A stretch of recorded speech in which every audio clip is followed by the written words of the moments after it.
Hello students, welcome to this video. We will do our NCERT and in-text questions in this video. ठीक है, जो हमने chapter number 2 पढ़ा acid base and salt, उसके जितने भी in-text क्वेश्चंस और जो NCERT क्वेश्चंस हैं वो हम लोग इस वीडियो में करेंगे. ठीक है, लेट्स स्टार्ट. सो सबसे पहला क्वेश्चन जो है हमारा ये है, यू हैव बिन, तो स्टार्ट करते हैं हम. ठीक है, you have been provided with 3 test tubes. हमारे पास 3 टेस्ट ट्यूब है. ठीक है, देखो सिंपली क्या है, क्वेश्चन में क्या बोला है, हमारे पास बच्चा 3 टेस्ट ट्यूब है. ठीक है, one of them contain distilled water. इस टेस्ट ट्यूब में क्या है, डिस्टिल्ड वाटर है. ठीक है, एक के अंदर डिस्टिल्ड वाटर है.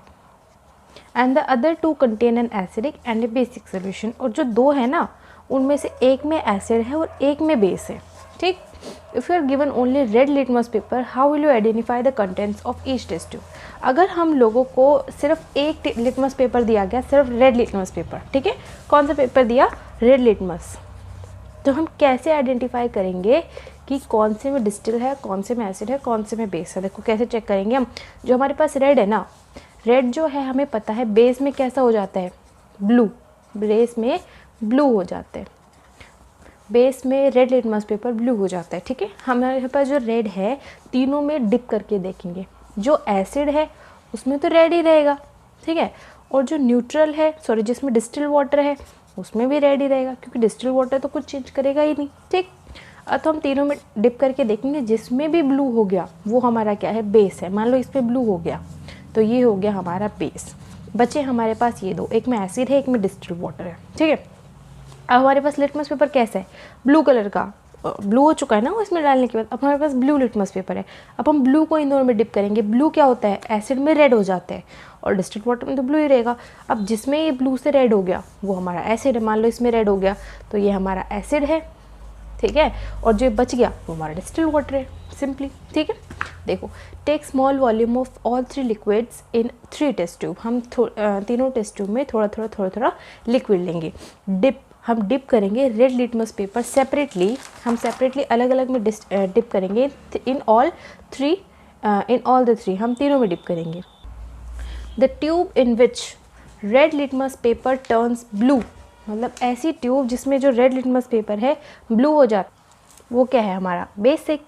अब यही पढ़ा है ना, जिसमें रेड से ब्लू हो गया वो बेसिक है. ठीक है, अब हम उस ब्लू लिटमस पेपर को निकालेंगे, फिर दोनों में जो बच गए उनमें डिप करके देखेंगे. If the colour changes to red, अगर रेड हो गया तो वो एसिडिक है. In case it remains blue, अगर ब्लू ही रहता है तो वो हमारा डिस्टिल वाटर है. हो गया. ठीक है, एक ही क्वेश्चन था इस पर. ठीक है, इसके बाद हमारे ये जो क्वेश्चन है आप सबको समझ में आया ना. क्या किया था, सिंपली हमारे पास 3 टेस्ट ट्यूब थी. एक के अंदर डिस्टिल वाटर था, एक के अंदर एसिड था, एक के अंदर बेस था. हमें पता नहीं किस में एसिड है, किस में बेस है, किस में डिस्टिल वाटर है. सिर्फ हमें रेड लिटमस पेपर दे दिया, हमें चेक करना है. ठीक है, कैसे किया हमने, रेड लिटमस पेपर को तीनों में डिप किया. जिसमें बेस है ब्लू कलर का हो जाएगा. ठीक है, अलग कर देंगे उसको. अब हमारे पास बचे 2 टेस्ट ट्यूब, एक में एसिड है, एक में न्यूट्रल सोल्यूशन है. ठीक है, डिस्टिल वाटर, एसिड और डिस्टिल वाटर. अब जो हमारा ब्लू है दोनों में डिप करके देखेंगे. ब्लू से जिसमें रेड हो गया वो एसिड है, जिसमें नहीं हुआ वो हमारा डिस्टिल वाटर है. ठीक, नेक्स्ट हमारे इन-टेक्स्ट क्वेश्चंस देखो. फर्स्ट क्वेश्चन है, why should curd and other short substances not be kept in brass and copper vessels.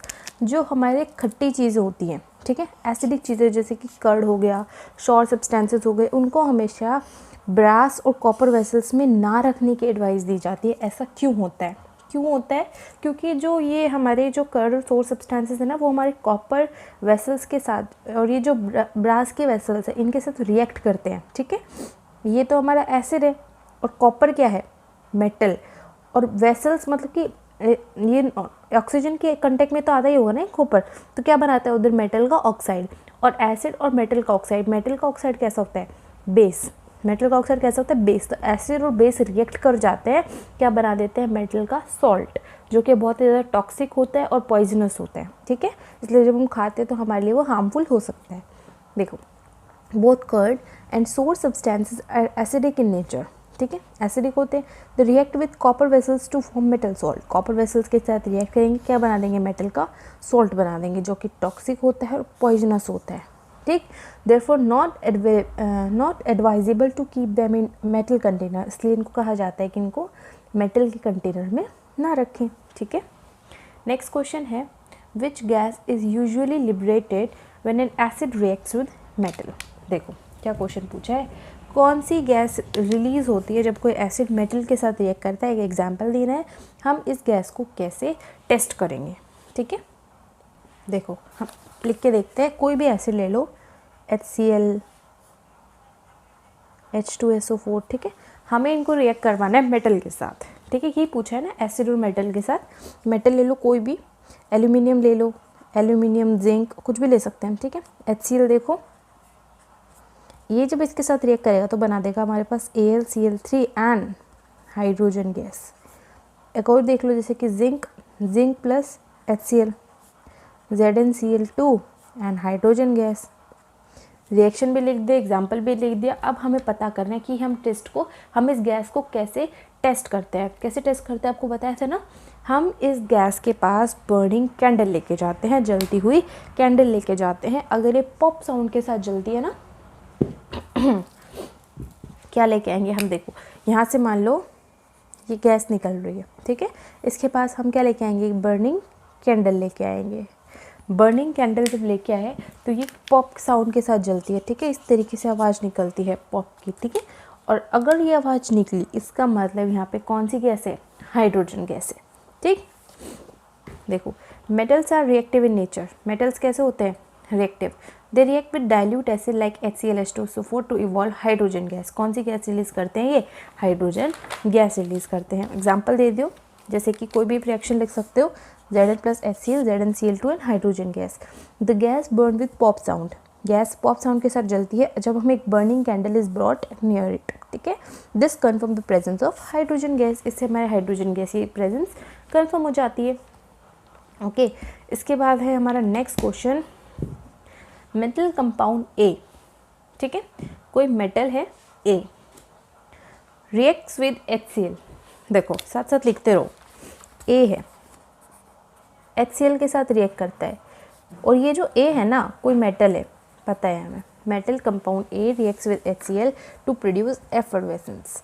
ठीक, the gas evolve extinguishes a burning candle. देखो ये जो गैस इवॉल्व हुई ना, जलती हुई कैंडल को बुझा देती है।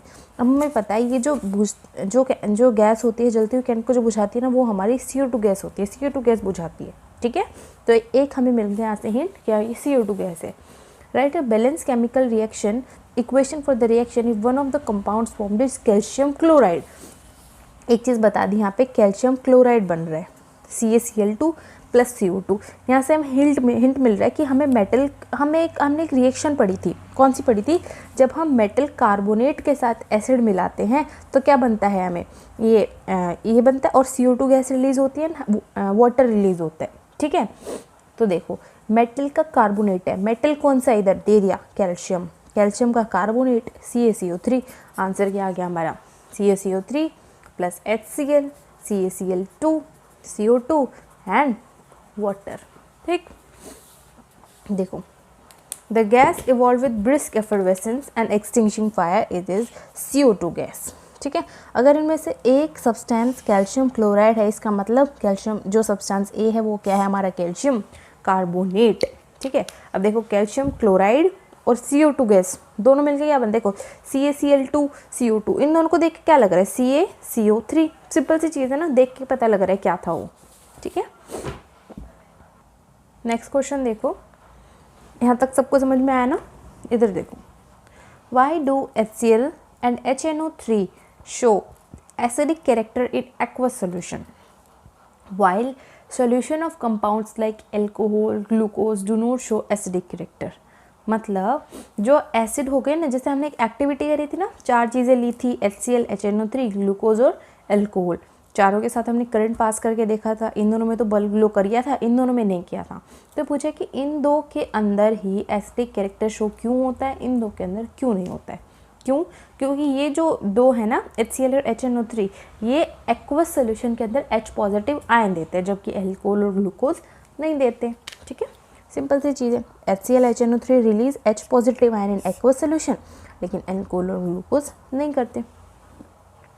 Next question, why does an aqueous solution of N acid conduct electricity. मतलब हम एक्वस सोल्यूशन में ही इलेक्ट्रिसिटी कंडक्ट क्यों करवाते हैं? हमें बिना पानी के इलेक्ट्रिसिटी कंडक्ट क्यों नहीं हो सकती? क्यों? क्योंकि देखो acid conduct electricity in aqueous solution, क्योंकि जब एक्वस सोल्यूशन में कोई चीज़ आती है तभी वो H पॉजिटिव आयन रिलीज होते हैं, ठीक है। H पॉजिटिव मतलब कि चार्ज है, ठीक है। आयन्स के पास क्या होता है? चार्ज, और यही जो चार्ज है इलेक्ट्रिक करंट को कंडक्ट करवाता है, ठीक है। यहीं से इलेक्ट्रिक करंट हमारा पैदा होता है चार्ज की वजह से, ठीक। नेक्स्ट क्वेश्चन है, Y does dry HCl does not change the colour of dry litmus paper? मतलब HCl गैस, अगर HCl जो हाइड्रोक्लोरिक एसिड होता है वो अगर गैसियस फॉर्म में, ठीक है, वो ड्राई लिटमस पेपर को चेंज क्यों नहीं कर पाता? क्योंकि हमने अभी अभी पढ़ा कोई भी चीज़ अपना एसिडिक और बेसिक कैरेक्टर एक्वस में शो करती है, मतलब पानी के साथ शो करती है, सूखे में शो नहीं करती है, ठीक है। Dry HCl gas does not release H positive ion, does not behave like an acid, ना ही H पॉजिटिव आयन रिलीज करेगी ना एक एसिड की तरफ बिहेव करेगी, ठीक है। So does not change the colour of dry litmus paper, इसलिए वो चेंज नहीं करती कलर, ठीक।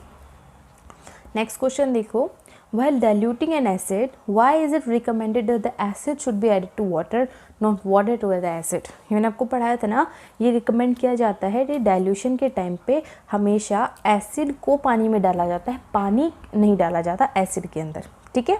क्यों? क्योंकि एसिड जो होते हैं उनके पास वाटर के लिए बहुत ही ज़्यादा एफिनिटी होते हैं, मतलब बहुत ही ज़्यादा एक्सप्लोसिव होता है वो, और ये अगर हम ऐसे इस तरीके से डाइल्यूशन करेंगे, पानी डाल देंगे तो बहुत ही ज़्यादा वहाँ पे हीट प्रोड्यूस हो जाएगी, और जो हमारा वो बीकर है, बर्नर है, वो जल जाएगा, बीकर है वो क्रैक हो जाएगा, उसमें क्रैक्स आ जाएंगे और वो बाहर भी आ सकता है उछल के, जो हमारा एसिड है, जिसकी वजह से हमारी स्किन में भी बर्न्स आ सकते हैं, ठीक है। Acids have great affinity for water. Dilution एक कैसा प्रोसेस होता है? एक्सोथर्मिक प्रोसेस, ठीक है। और जो हीट इवॉल्व होती है इस टाइम पे वो ग्लास को भी क्रैक कर सकती है, ठीक है। इसलिए acid convert to fog and cause pollution problem. जो एसिड है पोल्यूशन का प्रॉब्लम भी हो सकता है। ड्यू टू क्रैकिंग एसिड में स्प्लैश आउट, जो क्रैक आ जाए उसकी वजह से एसिड बाहर भी आ सकता है उछल के, जिसकी वजह से हमें सीवियर बर्न्स हो सकते हैं। To avoid this we add acid into water. इसको हम अवॉइड करने के लिए क्या करते हैं? एसिड डालते हैं पानी के अंदर, ठीक है। पानी नहीं डालते कभी भी एसिड के अंदर, समझ आया। Next question, how is the concentration of hydronium ions affected when a solution of N acid is diluted? मतलब कोई भी हाइड्रोनियम आयन क्या होता है? H3O पॉजिटिव, ठीक है, ये होता है हाइड्रोनियम आयन। जब हम किसी भी एसिड का सोल्यूशन डाइल्यूट करते हैं मीन पानी मिलाते हैं, ठीक है। जब हम किसी भी एसिड के अंदर पानी मिलाते हैं तो उसका एसिड का कंसंट्रेशन कैसे इफेक्ट होता है, ठीक है। जब हम किसी भी एसिड के अंदर पानी मिलाएंगे तो उसके अंदर जो आयंस है उनकी कंसंट्रेशन कम हो जाएगी, ठीक है। Concentration of hydronium ions decrease per unit volume upon dilution. एक यूनिट वॉल्यूम मतलब एक यूनिट वॉल्यूम में पहले अगर मान लो 100 आयंस थे, पानी मिलाने के बाद एक यूनिट वॉल्यूम के अंदर 50 ही आयंस बचेंगे, ठीक है, कम हो जाते हैं। Next question, how is the concentration of OH negative ion affected when excess base is dissolved in a solution of sodium hydroxide? मतलब अगर सोडियम हाइड्रोक्साइड का सॉल्यूशन है NaOH, ठीक है, इसके अंदर अगर हम और बेस मिला दे तो हमारे OH नेगेटिव आयंस के साथ क्या होगा? देखो बेस है ऑलरेडी, पहले उसके अंदर OH नेगेटिव और भी बेस मिला तो OH नेगेटिव की कंसेंट्रेशन बढ़ जाएगी, ठीक है। Concentration of OH negative ions increases on adding excess of NaOH because NaOH is a base release OH negative, क्योंकि NaOH तो पहले एक बेस है, ठीक है, समझ में आया। देखो नेक्स्ट क्वेश्चन क्या है? यू हैव 2 सॉल्यूशंस, हमारे पास 2 सॉल्यूशन है A and B. pH of solution A is 6, B is 8.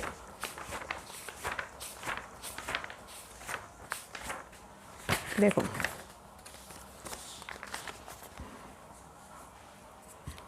दो सॉल्यूशन है हमारे पास A, B। इसका pH है 6, इसका pH है 8। इसका pH अगर 6 है मतलब ये ज़्यादा एसिडिक है, मोर एसिडिक। ये अगर एसिडिक है इसके अंदर H पॉजिटिव की कंसंट्रेशन भी ज़्यादा है, ठीक है। हमने क्या पढ़ा था? pH is what? 1/H positive ion. H positive की कंसंट्रेशन अगर ज़्यादा है तो इसका pH कम है ऑफ कोर्स, ठीक है। और ये है हमारा ये तो हमारा बेसिक ही हो गया, ठीक है, या फिर आप लेस एसिडिक बोल सकते हो। H पॉजिटिव की कंसंट्रेशन कम है, pH ज़्यादा है, POH इधर ज़्यादा है, POH इधर कम है, ठीक है। देखो क्या पूछा है अब, which has more H positive ion concentration. H positive ion की कंसेंट्रेशन किधर ज़्यादा है, इधर ज़्यादा है, A के अंदर, ठीक है, इधर। Which of these solution is acidic और बेसिक। सिंपल सी बात है, 1 से 7 तो हमारा एसिडिक होता है, 8 से 14 हमारा बेसिक होता है। ये 6 है और ये 8 है, ये एसिडिक है और ये बेसिक है। देखो pH is inversely proportional to the concentration of H positive ion, ठीक है, लिखा। Solution A pH 6 more number of H positive ion, और जो सोल्यूशन A है वो एसिडिक है, B है वो बेसिक है, ठीक है। चैप्टर पढ़ाया जब अच्छे से बताए थे, ठीक है। नेक्स्ट है इधर question, what effect does the concentration of H positive ions have on the nature of solution।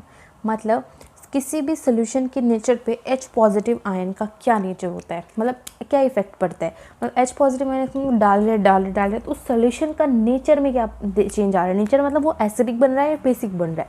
अगर H पॉजिटिव डाल रहे हैं तो एसिडिक बनेगा, OH नेगेटिव डालेंगे तो बेसिक बनेगा। More the number of H positive ion, more the nature of acidic of the solution, ठीक है। इसके बाद देखो, do basic solutions also have H positive ion. क्या बेसिक सोल्यूशन के पास भी H पॉजिटिव आयन होते हैं? अगर हाँ तो फिर ये बेसिक क्यों होते हैं, ठीक है। देखो हाँ, बेसिक सोल्यूशन के पास भी H पॉजिटिव आयन होते हैं, लेकिन ये जो H पॉजिटिव आयन है कहाँ से आते हैं? पानी से आते हैं, ठीक है। जो सोल्यूशन को प्रिपेयर करते टाइम डाला गया था, ठीक है, पानी से आते हैं। पानी के अंदर H पॉजिटिव और OH नेगेटिव दोनों आयन्स होते हैं, ठीक है। इसलिए जो OH नेगेटिव आयन्स जो होते हैं ना, उनकी कंसेंट्रेशन ज़्यादा होती है, इसलिए जो ऑल ओवर सोल्यूशन होता है हमारा बेसिक होता है। Basic solution have H positive ion. Actually these H positive ion from the water which is use to prepare the solution. कहाँ से आए थे? पानी से आए थे, ठीक है, जिसमें सोल्यूशन को प्रिपेयर करते टाइम यूज़ हुआ था। और the number of OH negative ion is more than H positive ion, इसलिए ऑल ओवर सोल्यूशन हमारा बेसिक होगा। नेक्स्ट है, under what soil condition do you think a farmer would treat soil of his fields with CaOH twice and chalk। मतलब कौन सी conditions है, मतलब ऐसी क्या कंडीशंस होंगी फार्मर की सॉइल में कि फार्मर को अपनी मिट्टी इनसे ट्रीट करनी पड़ी। जो ये होते हैं ना हमारे CaOH ट्वाइस, इस चौक हमारे बेसिक होते हैं, ठीक है। इसलिए मतलब मिट्टी है ना वो एसिडिक हो गई होगी, तभी वो फार्मर ने इसे यूज़ किया होगा, ठीक है। सॉइल इज एसिडिक क्योंकि calcium oxide, calcium hydroxide chalk are basic in nature, जो न्यूट्रलाइज कर देते हैं हमारी सॉइल की एसिडिटी को, ठीक है। यहाँ पे 4 क्वेश्चंस थे, गॉट इट। देखो अब ये हमारे नेक्स्ट क्वेश्चन है जो मेनली सॉल्ट्स में से हैं। What is common name of CaOCl2। हमने पढ़ा था ना अभी, ये जो 6 सॉल्ट्स हमने पढ़े थे उसके अंदर CaOCl2 का नाम क्या था? ब्लीचिंग पाउडर, कैल्शियम ऑक्सीक्लोराइड, ये उसका केमिकल नेम है, इसका कॉमन नेम है। Name the substance which on treatment chlorine yields bleaching powder. मतलब वो क्या चीज़ थी जिसके अंदर हमने Cl2 डाला था तो हमारा ब्लीचिंग पाउडर बना था, वो था हमारा CaOH ट्वाइस, ठीक है। Next, name the sodium compound which is use for softening hard water. वो कौन सा सोडियम का कंपाउंड था जो हार्ड वाटर को सॉफ्ट करने में यूज़ हुआ था? वो था हमारा Na2CO3.10H2। इसके यूजेस में हमने पढ़ा था एक, it is used in softening hard water, ठीक है, एक यूज़ पढ़ा था हमने। नेक्स्ट है, what will happen if a solution of sodium carbonate is heated. अगर आपने इस चैप्टर के एक्सप्लेनेशन वाले वीडियो नहीं देखी है तो ये जो क्वेश्चन आंसर्स वाली वीडियो आपको कम समझ में आएगी, ठीक है। सो बेटर होगा अगर आप वो लोग वीडियो पहले देख लें तो, ठीक है। What will happen if a solution of sodium hydrogen carbonate is heated. अगर हम NaHCO3 के सोल्यूशन को हम हीट करें, ठीक है, तो हमें इक्वेशन लिखनी क्या होगा? हम इसको हीट करेंगे तो Na2CO3 कार्बन डाइऑक्साइड वाटर बनेगा। इसको हीट करेंगे, will observe the bubbles of CO2 gas. इस गैस के हमें बबल्स देखने को मिलेंगे, ठीक है, जिसके साथ साथ हमें Na2CO3 की फॉर्मेशन भी मिलेगी। ओके, नेक्स्ट क्वेश्चन है, right an equation two show the reaction between plaster of Paris with water. Plaster of Paris क्या था? CaSO4.12H2O। इसके साथ हमें पानी की इक्वेशन लिखनी है तो ये CaSO4.2H2O बन जाएगा, ठीक है, जिसकी वजह से हार्ड मास बहुत ही ज़्यादा जम जाएगा, ये बहुत ही ज़्यादा हार्ड हो जाता है ये, ठीक है। यहाँ पे थे नेक्स्ट क्वेश्चन। अब आते हैं हमारे NCERT के एक्सरसाइज क्वेश्चन। एक्सरसाइज क्वेश्चन जो पीछे के क्वेश्चन होते हैं ना, वो देखो। देखो फर्स्ट क्वेश्चन है हमारे पास, हमें इनकी वर्ड इक्वेशंस लिखने एंड देन उनको बैलेंस करने। फर्स्ट क्वेश्चन है, dilute sulphuric acid reacts with zinc. Dilute sulphuric acid, zinc के साथ रिएक्ट करवाना है, Zn प्लस H2SO4। देखो जिंक इससे ज़्यादा रिएक्टिव होता है, तो क्या आ जाएगा ZnSO4 plus H2। I think इसमें तो रिएक्शन बैलेंसिंग कोई ज़रूरत ही नहीं है, एक जिंक है, दो हाइड्रोजन, एक सल्फर, 4 ऑक्सीजन, बैलेंस्ड है। दूसरी देखो, dilute hydrochloric acid with magnesium ribbon, hydrochloric acid with magnesium Mg plus HCl, magnesium इससे ज़्यादा रिएक्टिव होता है, तो MgCl2NN हाइड्रोजन गैस। तो देखो एक मैग्नीशियम, एक हाइड्रोजन, दो लगा देंगे, दो क्लोरीन, हो गई बैलेंस। ठीक है, नेक्स्ट क्वेश्चन देखो, dilute sulphuric acid react with aluminium powder, sulphuric acid H2SO4, ये जब इसके साथ रिएक्ट करेगा तो Al2SO4 थ्राइस, ठीक है, प्लस हाइड्रोजन। तो देखो एक एल्यूमिनियम, दो एल्यूमिनियम, ठीक है, इधर हम दो लगा के देखते हैं पहले, ठीक। अब देखो हाइड्रोजन इधर दो है, हाइड्रोजन इधर भी दो है, सल्फर इधर एक है, सल्फर इधर कितने हैं, 3, तो हम इधर 3 लगा के देखते हैं, सल्फर तो 3 हो गए, हाइड्रोजन अनबैलेंस हो गया। ओके, तो देखो हाइड्रोजन को देखते हैं पहले, सल्फर हाइड्रोजन छोड़ो, पहले ऑक्सीजन देखो, 4 3 जा 12, ऑक्सीजन 4 3 जा 12, हमें हाइड्रोजन देखते हैं, हाइड्रोजन 3 2 जा 6, हाइड्रोजन इधर 2 ही हैं, हमें इधर 6 करने हैं, 3 लगा दो, 3 2 जा 6, ठीक है, बस हो गई बैलेंस। इधर लगा दो 2, इधर लगा दो 3, इधर लगा दो 3, सब कुछ हो गया बैलेंस। दो एल्यूमिनियम, हाइड्रोजन 3 2 जा 6, हाइड्रोजन 3 2 जा 6, सल्फर 3, ऑक्सीजन 4 3 जा 12, ऑक्सीजन 4 3 जा 12, ठीक है, हो गया बैलेंस। नेक्स्ट है dilute hydrochloric acid with iron filings, iron FeHCl, क्या बन जाएगा FeCl2 प्लस H2। देखो एक Fe, हाइड्रोजन एक, हाइड्रोजन 2 लगा देंगे, Cl2 Cl2, हो गया बैलेंस। ठीक है, ये चारों इक्वेशन से हमारे क्वेश्चन वो फर्स्ट का आंसर है, ये आंसर नंबर 1। ठीक, देखो next question, compound such as alcohol, glucose also contain hydrogen. देखो ऐसे कंपाउंड जैसे कि एल्कोहल, ग्लूकोज, इनके अंदर भी हाइड्रोजन तो होता है, लेकिन ये एसिड नहीं होते। ठीक है, एक एक्टिविटी बताओ इसको प्रूव करने के लिए। हमने एक एक्टिविटी पढ़ी थी जो हम तीसरी बार अब पढ़ रहे हैं, HCl, HNO3, glucose, alcohol, 4 solution लिए थे, एक सेटअप बैठाया था, चारों एक एक बार डाल के देखे थे। HCl और HNO3 के अंदर तो बल्ब लोग कर गया था, ग्लूकोज और एल्कोहल के अंदर नहीं किया था। ठीक है, वापस देखो, take glucose, alcohol and HCl। ठीक है, 2 नेल्स हमें एक कॉर्क में, एक देखो कैसे किया था हमने, ये एक बीकर लिया था, ठीक है, इसके अंदर हमने 2 नेल्स इस तरीके से फिट की थी। ठीक है, एंड देन इसको हमने कनेक्ट किया था एक 6 वोल्ट की बैटरी के साथ। ठीक है, इधर एक स्विच भी था, 6 वोल्ट की एक बैटरी से कनेक्ट किया था। ठीक है, इधर एक बल्ब भी लगाया था। जब हमने इसके अंदर HCl डाला तो बल्ब ग्लो कर गया, जब हमने इसके अंदर एल्कोहल या ग्लूकोज डाला तो बल्ब ग्लो हमारा नहीं किया। Connect to the terminals of 6 volt battery, ठीक है, through bulb and a switch. अब हमने इसमें HCl डाला, switch on the current, repeated with glucose and alcohol. इसको ग्लूकोज एल्कोहल से हमने रिपीट करना है। हम क्या देखेंगे, we will observe bulb will glow in HCl में तो बल्ब ग्लो हो जाएगा, but bulb will not glow in glucose and alcohol. Glucose और एल्कोहल में बल्ब ग्लो नहीं करेगा। इसका क्या कंक्लूजन निकलता है, HCl और H2SO4 तो H पॉजिटिव आयन रिलीज देते हैं, जिसकी वजह से हमारा करंट कंडक्ट होता है, लेकिन जो ग्लूकोज और एल्कोहल है ये आयन्स रिलीज नहीं करते। ठीक, इसके बाद देखो next question, why does distil water not conduct electricity where rain water does. जो हमारा डिस्टिल वाटर है उसके अंदर तो इलेक्ट्रिसिटी नहीं जाती, जबकि जो रेन वाटर होता है ना उसके अंदर तो हमारा करंट कंडक्ट होता है। ऐसा क्यों होता है, क्यों? देखो, distil water does not dissociate into ions. देखो जो हमारा डिस्टिल वाटर है वो तो आयंस में नहीं टूटता, बट रेन वाटर है डिजोल्व एसिड्स, लेकिन रेन वाटर के अंदर ना एसिड्स डिजोल्व होते हैं, H2SO4, H2CO3, HNO3, ठीक है, जो कहाँ से आते हैं, हवा के अंदर जो पॉल्यूटेंट्स होते हैं वहाँ से उनको मिल जाते हैं। ये जो एसिड है टूटते हैं आयंस में, जिसकी वजह से हमारी इलेक्ट्रिसिटी कंडक्ट होती है। ठीक है, सिंपल सा आंसर क्या है, डिस्टिल वाटर के अंदर आयंस नहीं होते, रेन वाटर के अंदर कुछ एसिड्स होते हैं जो आयंस में टूट जाते हैं, जिसकी वजह से इलेक्ट्रिसिटी कंडक्ट हो जाती है। Next question, why do acid not show acidic behaviour in the absence of water. ये एसिड जो है बिना पानी के एसिडिक बिहेवियर क्यों शो करते हैं, ये क्वेश्चन हम थोड़ी देर पहले ही पढ़ा था। ठीक है, हर एक क्वेश्चन दो बार रिपीट हो रहे हैं। ठीक है, in the absence of water acid does not release H positive ion. क्यों नहीं करता, क्योंकि अगर इसने पूछा है कि एसिडिक बिहेवियर शो नहीं करता, क्योंकि बिना पानी के तो H पॉजिटिव आयन ही रिलीज नहीं करता पानी के बिना। ठीक है, इसके बाद देखो नेक्स्ट क्वेश्चन है, 5 solution ABCDE when tested with universal indicator showed pH 4, 1, 11, 7, 9।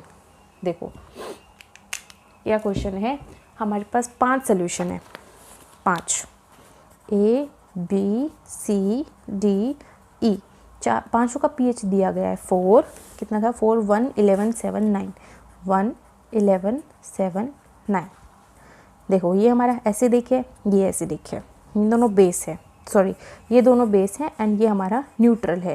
ये स्ट्रॉन्ग एसिड है, वीक एसिड है, ये वीक बेस है, ये स्ट्रॉन्ग बेस है। समझ में आया, कोई दिक्कत। देखो स्ट्रॉन्ग एसिड pH कम है, जैसे जैसे pH कम हो जाए एसिडिक कैरेक्टर बढ़ता जाता है, याद है ना। ये कैसे था वो टेबल, 1 2 3 4 5 6 14 तक ऐसे थी ना। ये सबसे स्ट्रॉन्ग एसिड, सबसे स्ट्रॉन्ग बेस। ठीक है, तो इस साइड जो नंबर आएंगे वो स्ट्रॉन्ग बेस होगा, 11 स्ट्रॉन्ग बेस है, 9 हमारा वीक बेस है। अब देखो क्वेश्चन क्या पूछा है, विच सोल्यूशन इज न्यूट्रल, कौन सा न्यूट्रल है, डी वाला 7 है। ठीक, नेक्स्ट क्वेश्चन देखो, स्ट्रॉन्गली एल्कलीन, कौन सा सोल्यूशन जो बहुत ज़्यादा एल्कलीन, एल्कलीन मतलब बेसिक, कौन सा है, 11। ठीक है, सी वाला। स्ट्रॉन्गली एसिडिक, कौन सा सबसे स्ट्रॉन्ग एसिडिक है, इसका pH सबसे कम होगा, बी। ठीक है, वीकली एसिडिक जो थोड़ा कम एसिड है वो हमारा ए है, 4 है जिसका, और वीकली एल्कलीन हमारा ई है, 9 है जिसका। ठीक है, अब मैं क्या कर रहे हैं, arrange the pH in increasing order of H positive ion. Increasing order, देखो क्या देखेंगे, सबसे ज़्यादा H पॉजिटिव आयन वो रिलीज़ करेगा जो सबसे स्ट्रॉन्ग एसिड होगा, सबसे ज़्यादा H पॉजिटिव इसमें से निकलेंगे। ठीक है, लेकिन अभी तो इंक्रीजिंग ऑर्डर में करना है, तो जिसका सबसे ज़्यादा pH उसको लगाएंगे सबसे आगे, सी। इसके अंदर सबसे कम H पॉजिटिव आयन है। ठीक है, हमें कम से ज़्यादा की तरफ जाए, इंक्रीजिंग ऑर्डर। ठीक है, इसके बाद जाएंगे हमारा E, इसके बाद जाएंगे हमारा D, then A, then B। ठीक, नेक्स्ट क्वेश्चन देखो, equal lengths of magnesium ribbon are taken in test tube A and B। ठीक है, वो 2 टेस्ट ट्यूब है A और B, उनके अंदर हमने क्या डाला, मैग्नीशियम का रिबन डाला, इक्वल लेंथ A और B में। HCl is added to test tube A के अंदर में डाल दिया HCl, और दूसरे के अंदर में डाल दिया एसिटिक एसिड B के अंदर। Amount and concentration taken for both the acid और सेम अमाउंट में डाला है, सेम कंसनट्रेशन इनकी। कौन से टेस्ट ट्यूब के अंदर फिजिंग साउंड मिलेगी हमें ज़्यादा विगरसली, क्यों, हमें किसकी वजह से मिलेगी, हमें जो HCl है उसके अंदर मिलेगी। Fizzing is due to evolution of hydrogen gas, वो किसकी वजह से होती है, हाइड्रोजन गैस की वजह से। और HCl जो है ना स्ट्रॉन्ग एसिड है, इसलिए वो ज़्यादा जल्दी अपना H पॉजिटिव आयन छोड़ देगा। HCl is strong acid than acetic acid, H2 gas evolve more vigorously than acetic acid in test tube B। ठीक है, इसलिए fizzing sound occur more vigorously in test tube A के अंदर ज़्यादा, क्योंकि A के अंदर HCl है, ज़्यादा जल्दी अपना H पॉजिटिव आयन वो छोड़ देगा। अब देखो इधर रिएक्शन भी लिखिए, Mg plus HCl, MgCl2 H2, ये करेंगे, इसमें भी H2 इसमें भी आएगा, लेकिन ये ज़्यादा जल्दी आएगा।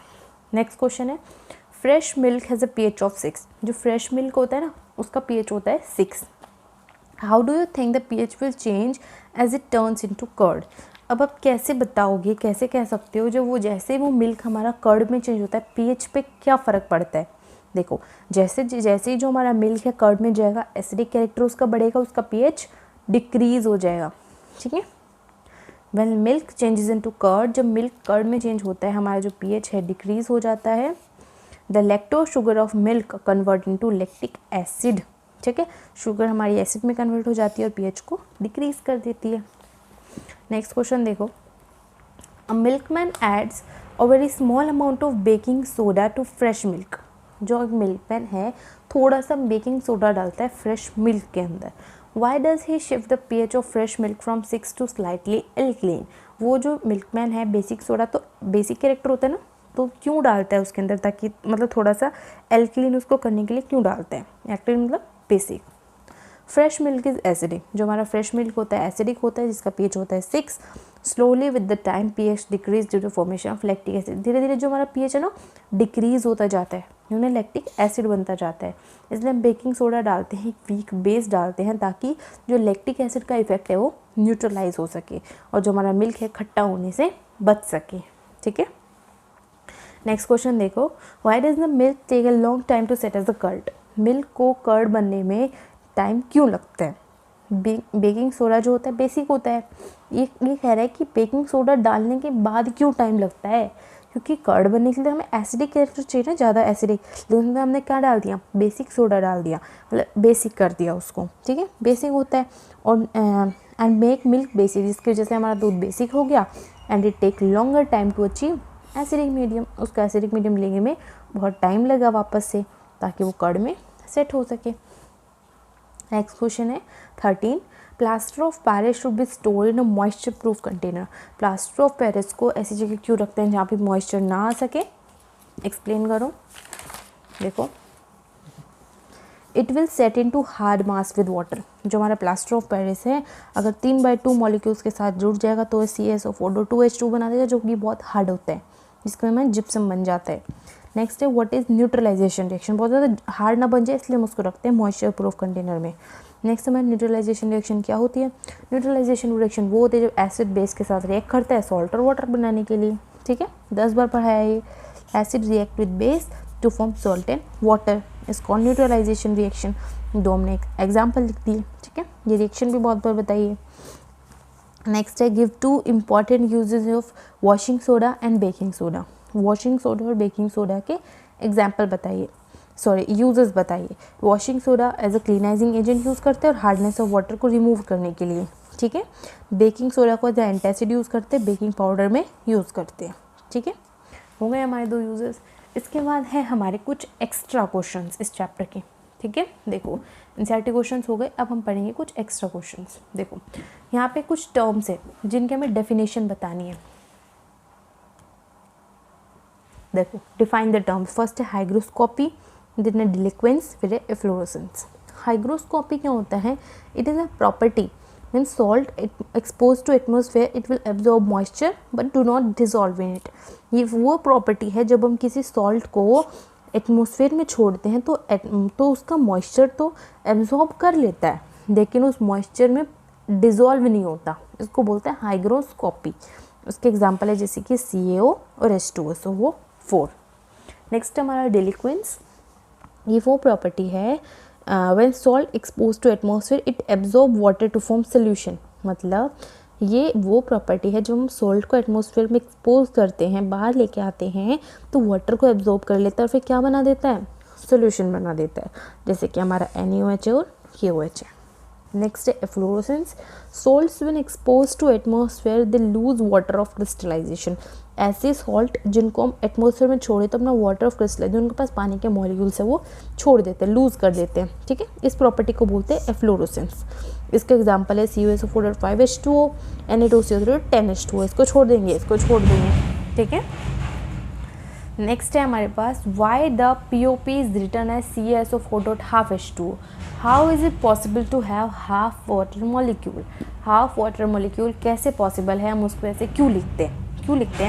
एक्चुअल फार्मूला जो होता है हमारा 2CaSO4.H2 होता है, हम इसको सिंप्लीफाई करके लिखते हैं इस तरीके से। ठीक है, ये इसकी सिंप्लीफाइड फॉर्म है, एक्चुअल फार्मूला उसका ये होता है। नेक्स्ट यहाँ पे हमारे ना 2 टॉपिक्स है, acidity of base, basicity of acids. इनकी बस आपको डेफिनेशन याद करनी है, वैसे these are not so much important, बस आप इनको एक बार पढ़ लेना। It is defined as number of replaceable OH group present in base which release ions. मतलब ये वो, इसको हम कैसे डिफाइन कर सकते हैं, ये वो नंबर होता है कि जितने OH ग्रुप आयन है किसी बेस के अंदर जिनको हम रिप्लेस कर सकते हैं, मतलब ऐसे number of OH negative ion जिनको रिप्लेस किया जा सकता है। ठीक है, वो तो हो गया हमारा एसिडिटी ऑफ बेस। और बेसिसिटी ऑफ एसिड्स क्या होता है, वो number of H positive ion किसी एसिड के अंदर जिनको हम रिप्लेस कर सकते हैं। जैसे कि NaOH के अंदर देखो एक है OH नेगेटिव आयन, एक एसिड एक रिप्लेस कर सकते हैं, तो हमारा हो गया मोनो एसिडिक। ठीक है, COH ट्वाइस 2 डाई एसिडिक। इसके अंदर देखो HCl के अंदर एक है, इसको बोलेंगे मोनोबेसिक। इसके अंदर 2 H पॉजिटिव है तो 2 है डाईबेसिक। इसके अंदर देखो जी ये जो CH3 है ना, ये इस कार्बन के साथ जुड़ा हुआ है, छोड़ेगा नहीं इसको, ये वाला H निकल सकता है, एक है मोनोबेसिक। ठीक है, देखो अब यहाँ पे कुछ और क्वेश्चंस भी हैं, ये भी आप एक एक्स्ट्रा क्वेश्चन से समझ सकते हैं। देखो Why do HCl H2SO4 show acidic character in aqueous solution while solution of compound like alcohol glucose do not show acidic character? ये बहुत इंपॉर्टेंट क्वेश्चन है। ठीक है, तीसरी बार आ रहा है इन क्वेश्चंस में ही, क्योंकि HCl H2SO4 जो है H पॉजिटिव आयन रिलीज करते हैं एक्वस सोल्यूशन में, जबकि जो अल्कोहल ग्लूकोज रिलीज नहीं करते। Next what is chlor alkali process. Chlor alkali process क्या होता है, हमने पढ़ा था ना, कॉस्टिक सोडा बनाने के लिए यूज़ करते हैं, और इसको क्या बोलते हैं, electrolysis of brine solution. Brine solution क्या होता है, 30% NaCl। ठीक, अब देखो हमारे पास क्या है, what happens when baking soda is heated, right chemical reaction.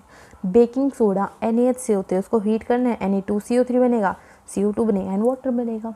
ठीक है, कुछ भी पूछे अगर उसके अंदर रिएक्शन इन्वॉल्व है, बस वो रिएक्शन लिख दो, you will get marks. Next है ब्लीचिंग पाउडर अगर HCl के साथ रिएक्ट करता है तो CaCl2 एंड HCl, ये Ca है, ये इस Cl के साथ रिएक्ट करेगा, CaCl2 एंड देन ये Cl2, और क्या बच गया हमारा, ये वाटर और ये ऑक्सीजन, तो हमारा क्या बन जाएगा H2O, क्या बनेगा C calcium chloride fluorine and water. ठीक, नेक्स्ट है हमारा what is rock salt. Rock salt क्या होता है, हमारा सोडियम क्लोराइड का कॉमन नेम होता है।